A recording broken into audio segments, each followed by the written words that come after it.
Welcome. I'm so honored to be here with you. I am actually a pediatric cancer survivor myself, and I am now a great-grandma. So to give you hope that there is life afterwards, this is my granddaughter and my little great-grandson. So, yeah. So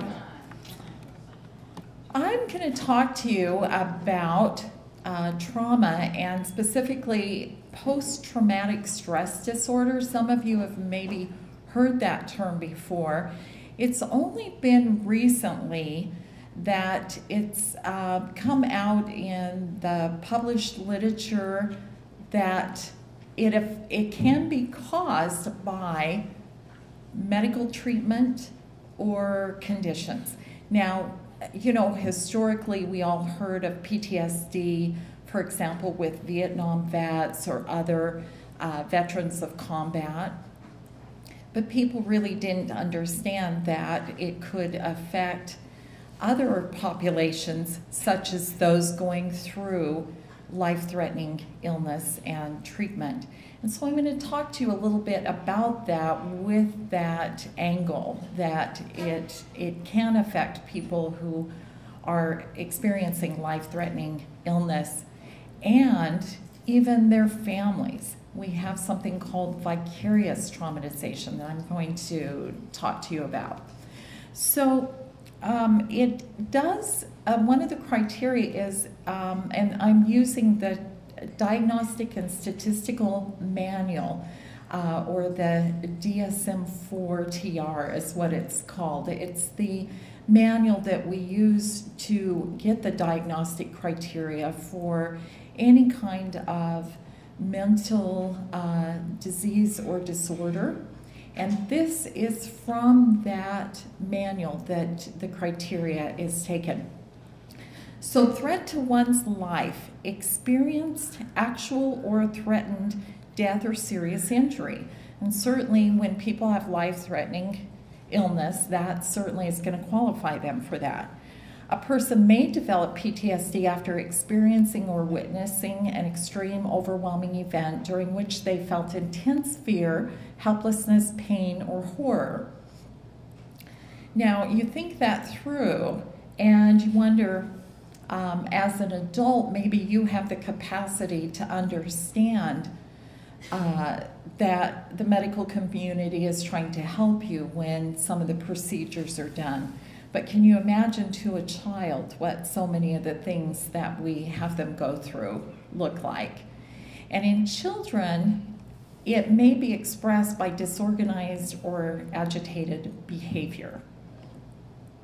Now, some of the symptoms of PTSD, the first 30 days, we call it acute stress disorder. If the symptoms continue after 30 days, then we call it post-traumatic stress disorder. The reason for that is the first couple of weeks after a traumatic event, generally everyone experiences some degree of emotional shock and some symptoms. But if those symptoms persist, then there can be indications that it's post-traumatic stress disorder. You also may have some symptoms. As I describe this today, you may go, wow, I have that symptom. It is possible to have some symptoms and yet not meet the whole disorder. That is definitely a possibility too. So I'm going to go over the different categories of symptoms, and then I'll tie this all up for you. So there are intrusive symptoms. And these are recurrent, intrusive, distressing recollections of the event.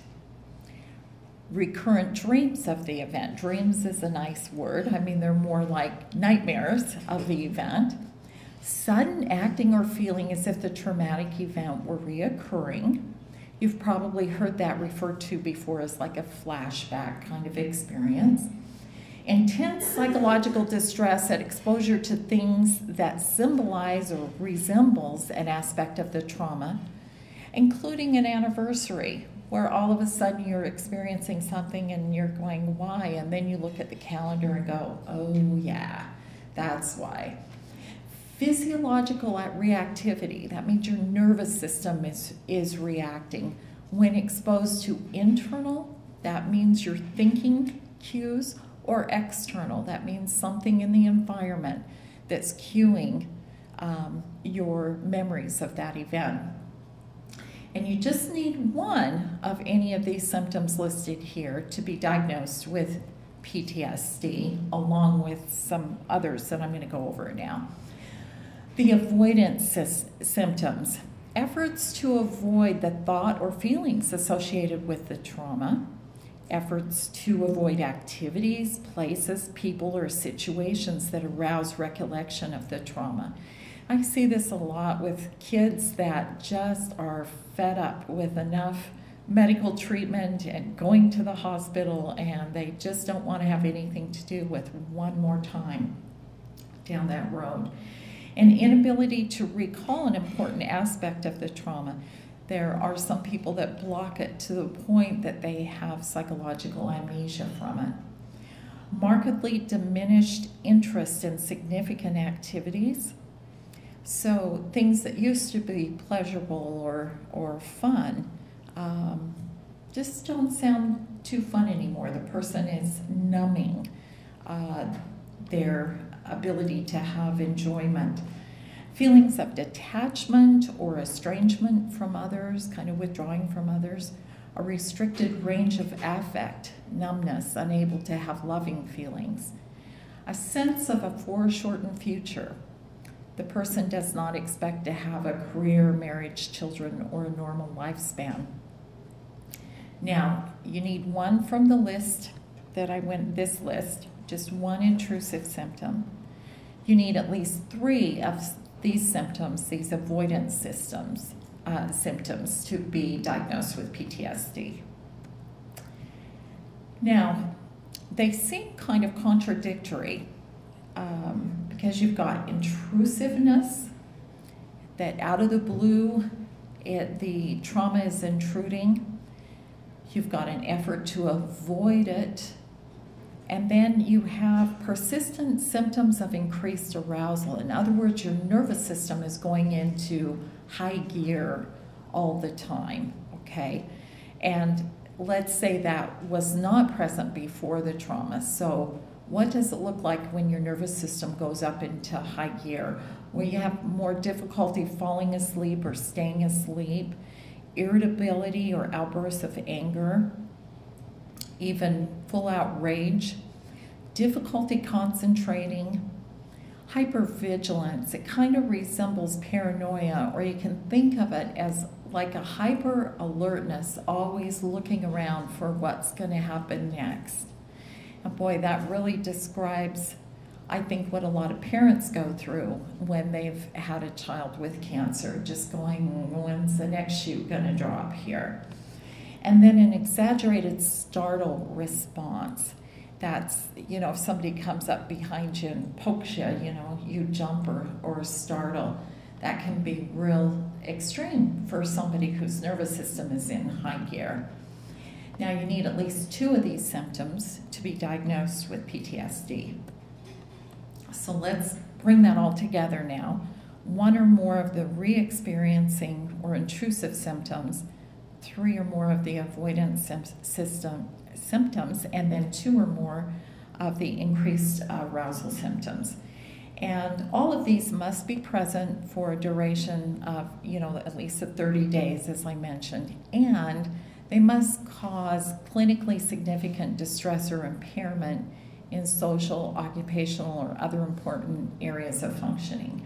Now, I actually know plenty of people that probably would meet the criteria, but they don't have much impairment. They've learned to compensate for it well. People that work in healthcare have a lot of these symptoms when they have worked with the population for a long time. Okay, now, because we have to learn to be verbal and we have to learn to express and articulate our feelings. It isn't something we're born with, and it isn't something that comes real natural to some of us. We have to learn to be able to put words to our feelings. I'm sure you've all seen a temper tantrum before by someone, if not your own kids, somebody else's, your husband, someone, huh? Being able to put those feelings into words helps people then learn to express that differently. But until we are able to do that, it comes out in the way that children express their behavior, and that's in behavioral kind of things. So they may act out their internalized kind of feelings through internalized behaviors. They may have nightmares or disturbed sleep patterns. I'd say that's kind of a hallmark symptom to look for. Now, later preschool, let's see, from age about 3 or 4 to about 7, the brain develops very quickly, and it's normal for kids to have some nightmares during that period of time, and they're usually kind of random. They're not usually meaningful nightmares. The difference is with a child who's experiencing trauma is they have nightmares specific to the trauma that they went through. And so if you can get them to talk a little bit about what they remember from their nightmare, sometimes that's helpful. You don't have to have a big, long conversation, but even just a couple of words so you understand what's going on. Developmental regression and clinging behavior. So a child that's maybe accomplished toilet training or other types of behaviors may regress and now have more difficulty meeting those developmental milestones where they had to be prior. They may re-experience trauma and express them, again, as nightmares of monsters, rescuing others, or feeling really afraid for themselves or others. Traumatic play is often linked to themes of traumatic events. Now, sometimes that can be helpful for them to play out what their experience is, and they can sometimes resolve things that way. But sometimes it becomes compulsive and repetitive in nature, and yet fails to relieve any of the anxiety. So that's something we try to assess and look for with preschool age kids. With school age children, they have a little better cognitive development, they have a little better verbal ability usually, and they can think of things in a more abstract way. So the symptoms continue to be expressed behaviorally, and they may include some regression, such as bedwetting, clinging behavior, anxious attachment, school refusal or avoidance, less emotional regulation. You know, as adults, we have a pretty big mug that we can tolerate filling up to the brim with emotional distress. In children, they have a little teeny tiny teacup, and it can get full pretty quick. And you know what happens when your cup is full? I'm sure we've all experienced that. Well, with kids, they have less capacity because their teacup is smaller. So that emotional regulation is something that's a little more challenging. We find that kids tend to be internalizers or externalizers. The internalizers are filled with anxiety, worry, fear. The externalizers fight with others, declining academic performance, withdrawing from friends, poor attention. You might see somatic complaints, not only in the child that's been traumatized, but we know with cancer affecting the whole family that even siblings can start to have more stomach aches, more headaches. They see the child with cancer get a lot of attention for their physical complaints, and that can be something that they do, and a lot of times they're not consciously aware of it. So they just find that it's happening. Fears of going to sleep or being alone, sleep disturbance, clinging to others, and then event-specific fears like going to the hospital or going to a doctor's office? When they removed the tumor, they took out 2 or 3 ribs, and my spine moved sort of into the space. So I had severe scoliosis. I had a surgery, and they fused my spine from T1 to L1. And there's 2 rods on each side of my back, with about 13 screws on the left and 4 on the right, I think. And the hardware, since they took out a lot of soft tissue, is you can sort of see it on the back of my back because it's like almost at my skin. And we're hoping to remove some of that because it's painful for me and it doesn't look very nice. So the scoliosis surgery was one of the ones that affected me the most afterwards, because it was like I was done with most of my stuff for cancer, and then I had to have more surgery, and I didn't like it. My family has changed more because, like, my parents had to spend a lot more time with me in the hospital and everything. My sisters had some issues with that. My older sister still is a little bit uncomfortable with what happened during the year that I had to get treatment. I enjoyed having my parents more, obviously, but I'm okay with my sisters having more attention now because I got it a lot last year. So my family has changed a little bit, but we're getting back to normal. That I'm fighting with my sisters again. You get the sense that what was most traumatic to her, she withstood a lot, but then finally when she had that last surgery, that's what kind of put her over the edge. And it's not maybe logical or predictable what's going to be that last straw for any of us, but that cumulative effect of trauma can be there as well.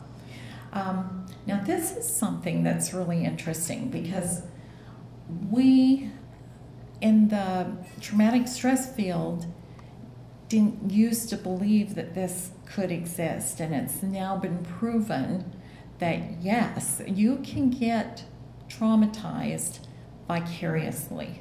In other words, if you're a parent or you're a family member of somebody that's going through something traumatic enough to cause post-traumatic stress disorder, you can also be affected. So vicarious traumatization, witnessing or learning about a violent personal assault, serious accident, serious injury experienced by a family member or close friend, learning of a sudden unexpected death of a family member or close friend, or learning that one's child has a life-threatening disease. There you have it. Most of us used to have a protective denial system. If you meet somebody that hasn't been through the kind of experiences that you have, they live in a little bit of what you'd probably refer to as la-la land. You notice that they just completely expect that their kids are going to be healthy all the time. They completely expect that if you leave the house in the morning, you're going to arrive home safely in the evening. They have no reason not to expect that. But your denial system has been shattered. When you work in healthcare, as I have for many years, apparently, because I'm a bit of a worrier, my family tells me that I also have a shattered denial system. I think cancer shatters our assumptions that we can take those kind of safety and security kind of things for granted, doesn't it? And cancer doesn't happen just to the person alone. It really affects the whole family, doesn't it? And, you know, in healthcare, I was just chatting with Dixie after her wonderful talk and noting that it used to be that parents and it may still be in many places, that parents and families are largely ignored through the healing and recovery process for cancer. That's beginning to change with a trend that they call family-centered care. Have any of you heard or are currently getting more family-centered care at the facilities that you're working with? Okay, apparently it's kind of a new idea then. Our hospital has implemented it in the last, I would say, like 3 years. And our mission is the child first and always, but using family-centered care, which means everybody in the family counts and everybody's part of that system. I'm going to talk to you a little bit about survivor guilt. This is a wonderful quote from Irma Bombach. There are people who are suffering beyond description. They are innocent people. They did not bring this upon themselves. They are the family and the victims of a disease called cancer. And while it's hard to see, it's important to understand that these people exist. They had me come in and speak to a lot of the newly diagnosed cancer patients. And one of them was a guy about my age that owned a local business in Virginia Beach. And I kept telling him, Bubbly, you're going to be fine, everything's going to work out, you'll go through this, your life will go back to normal. And he passed away. And then about 2 years later, my sister was diagnosed with cancer. And I gave her the whole speech and the motivation and told her attitude's the most important thing. She fought it and went into remission. And then about 6 months later, it came back. And she fought it again, and it came back, and she tried to fight it again the third time, and she passed away. So that's kind of where the survival skills got me. I've lost 2 people that I got pretty close to, my sister very close to, of course. And it kind of makes you sit back and wonder, why did I survive? What made me beat it and the other people not beat it? And that's a pretty, it's always nagging on you. Has one person been chosen to be a survivor, one person not?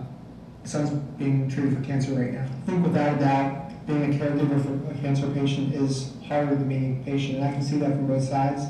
I didn't realize what an impact it was on my family to help me through it and support me through it until my sister was diagnosed, and then when your child is diagnosed, it's even harder for a parent, of course. But you've got to be there to kind of support them, support their moments of doubt. Be willing to talk to them. A lot of people, my parents were unwilling to talk about it. They kind of like, if we don't talk about it, everything will be fine. But I think a lot of cancer patients want to talk about it. They want to be reassured. My son's scheduled to receive a really high degree of cranial radiation, and we did a lot of research and found out some negative consequences of that. Cognitive decreases, physical growth problems. So we did some research and found there was a clinical trial over in Germany that had just completed that they lowered the doses of radiation, and the survival rates were just as good, but they didn't have the severe side effects. So we convinced our doctors to use lower levels of radiation. That kind of information is available out there to people. There's a lot of good drugs out there that are being developed by the pharmaceutical companies that are sitting in laboratory freezers waiting to be tested. One of them could be the cure for cancer, and without clinical trials, they can't bring them to the market. My name is Steve, and I am a liposarcoma cancer survivor. Okay, so what is survivor guilt? First of all, it's unreasonable. It's subjective. It's associated with a sense of responsibility, and it's the kind of tendency to feel guilty despite the fact that you know on some level that you've done nothing wrong.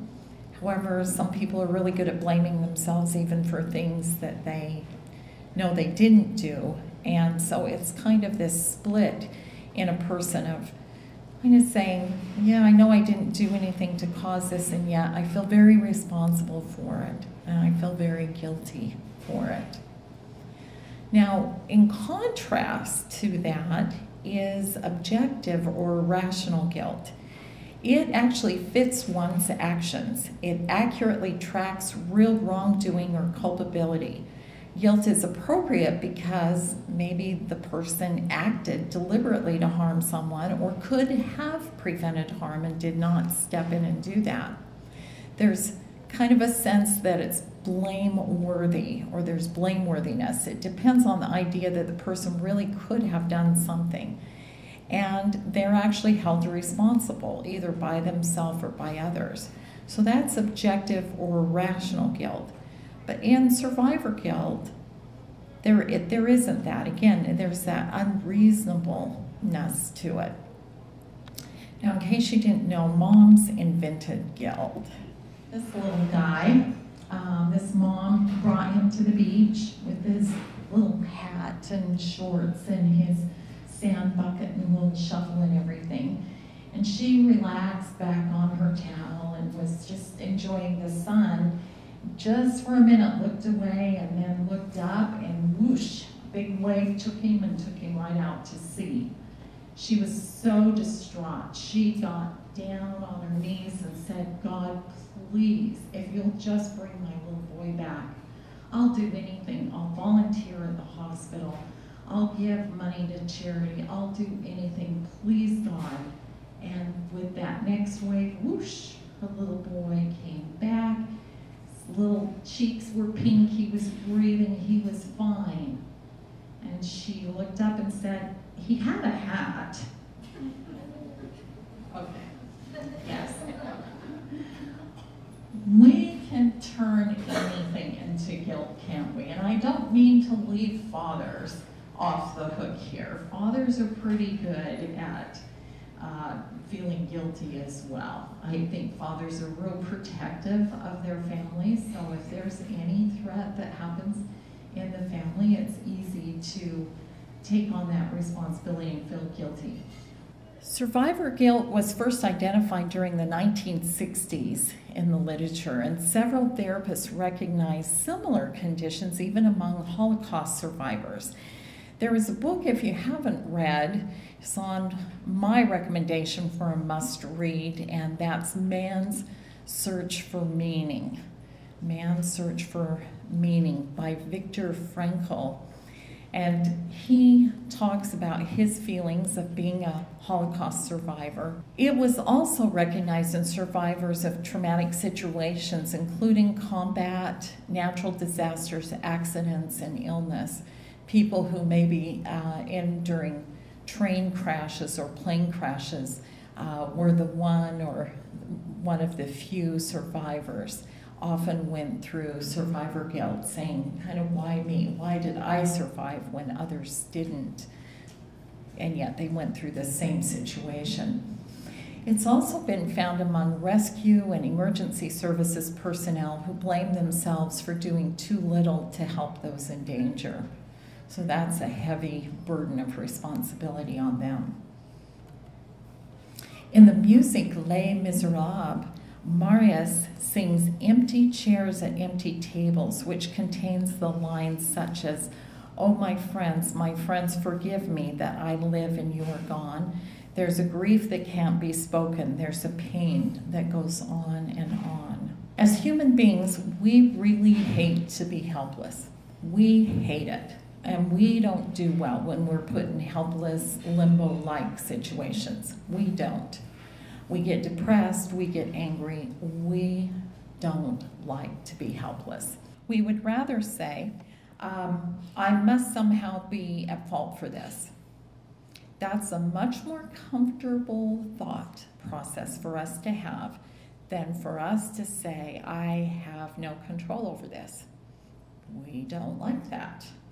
So that part of us that tries to find responsibility, tries to make us feel guilty, that's because it's a preferred style of processing information rather than to say, yeah, I didn't have any control over that.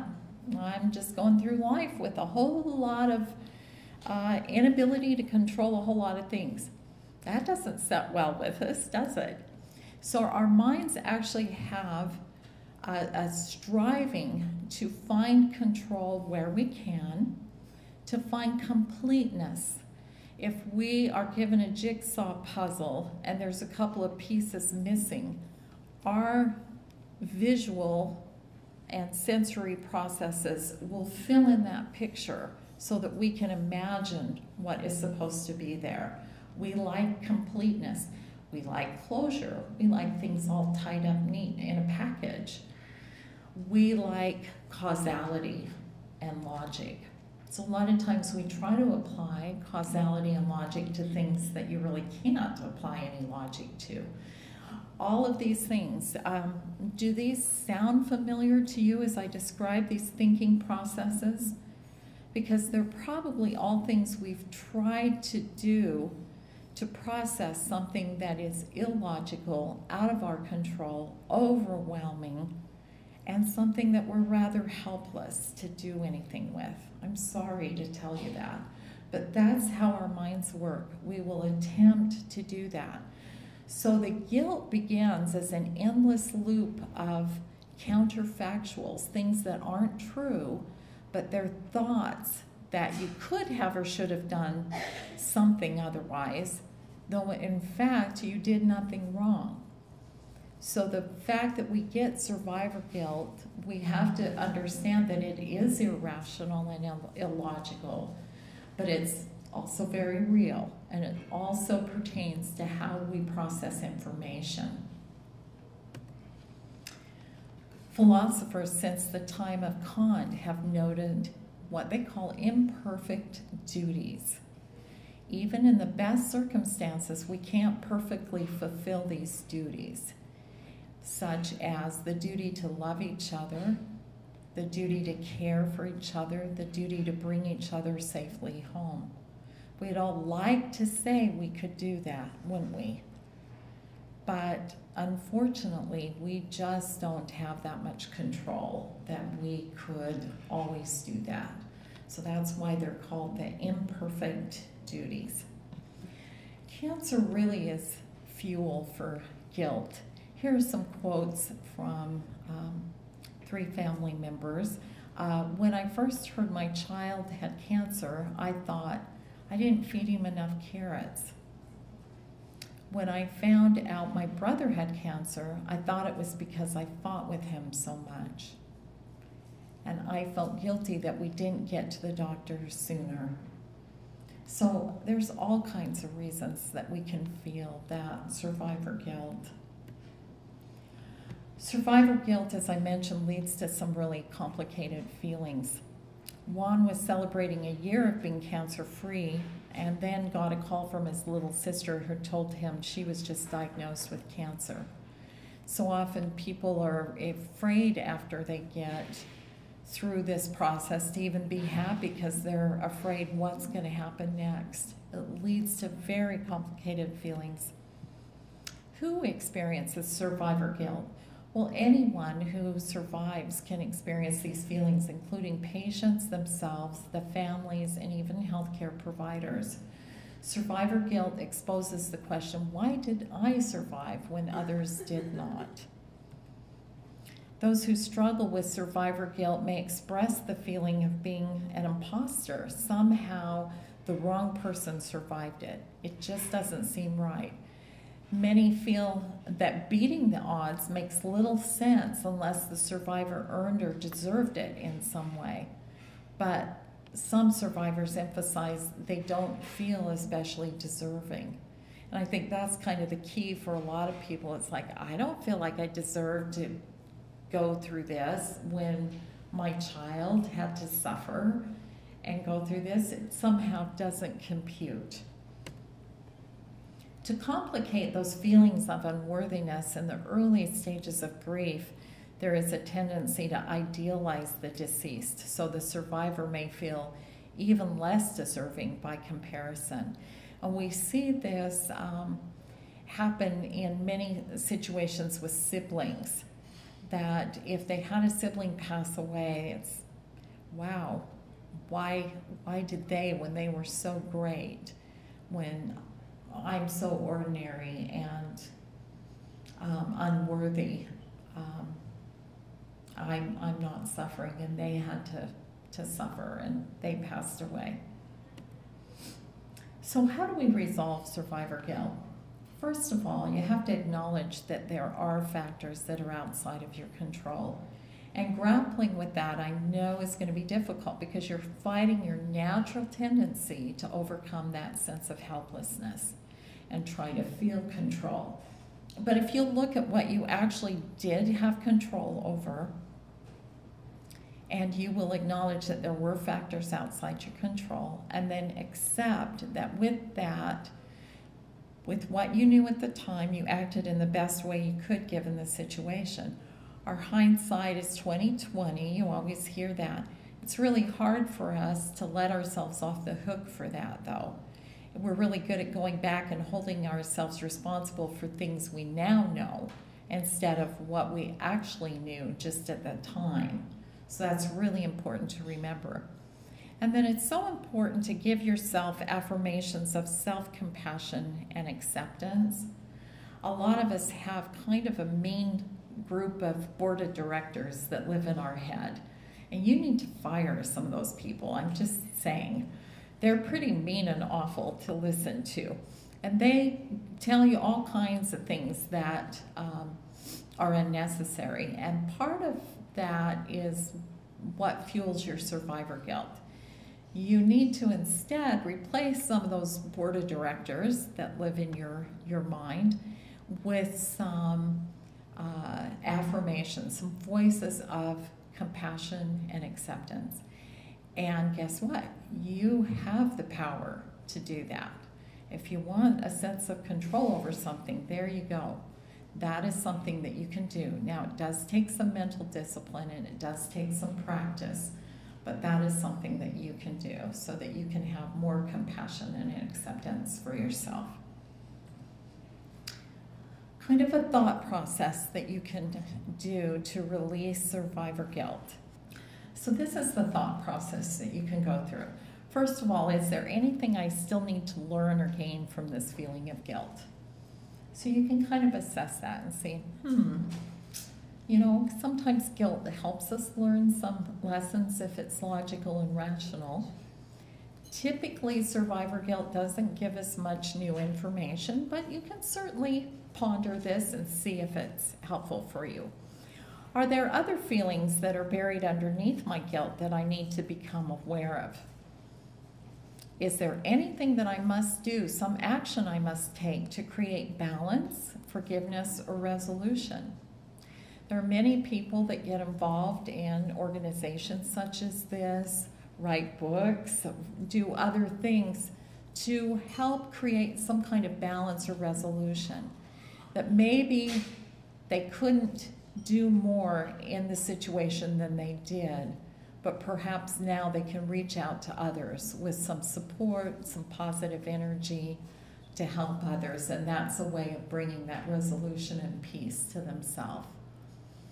Am I ready to free myself from this negative burden of guilt? If not, what is keeping me from letting it go? Can I experiment with feeling no guilt, even for a time? Now, sometimes we ask people to try to do that, like try to go an hour without feeling guilty and just see what that feels like to you. See if you can do it. Because as I mentioned, it does take some mental discipline to do this. So sometimes practicing that. And if I have folks that say, because I've worked with some people that are really quite if we had the Olympics for guilt, they would get the gold medal. So I say, well, if you can't go 1 hour without, feeling this overwhelming burden of guilt, then set aside some time. Maybe it's 15 minutes a day where you sit and just ponder your guilt. Just let yourself be flooded with all that guilt. But then you have to put a time. You let that bell ring, that 15-minute timer, and then you let it stay there. You can write it down, put it in an envelope, seal it up. You need to do something to contain it to that time period. So some people don't need to do that type of exercise. They can just take a period of time and let themselves off the hook with the guilt. But some who need that may need to really get into it, flood themselves with that for 15 minutes or so, and then stop, and then try to go a day without having those thoughts. If they come in, like, oh, I feel so bad about this or that, just remind yourself, oh, I'll think about that tomorrow when I have my 15 minutes of time to berate myself with guilt, okay? What that does from a thinking perspective is it actually helps you develop some control and some ability to contain some of those thoughts and feelings. And then what new feelings, options, or discoveries are available to you now that you've given up your guilt? So this is kind of the thinking process that you can go through to help yourself get there. One of the things that I mentioned and that I think this whole organization stands for is, rather than wasting time feeling guilty, finding meaning and finding a meaningful purpose to focus on, channeling your grief and your guilt into some kind of positive actions. You might not be there yet. If you're still in the throes of trying to come to terms with things, going through a recovery process, it's understandable that all your focus and attention needs to be on your own family. It's down the road that this will maybe become important to you, okay? So please don't feel guilty for not doing this. Remember, there's a time and a place, and there'll come a chapter in your life where things are different and you're ready for this. It's okay if that isn't right now. This is a little psalm that was written for survivors of traumatic events that I'm going to read to you. And I've added the word cancer in the top line. I have been victimized by cancer. I was in a fight that was not a fair fight. I did not ask for the fight. I have reached the stage of survivor and am no longer a slave to victim status. I look back with sadness rather than anger. I look forward with hope rather than despair. I may never forget, but I need not constantly remember. I was a victim. I am a survivor. And that's my hope for you, that you will find peace and healing through your struggle and be able to let go of that trauma and survivor guilt. Thank you so much.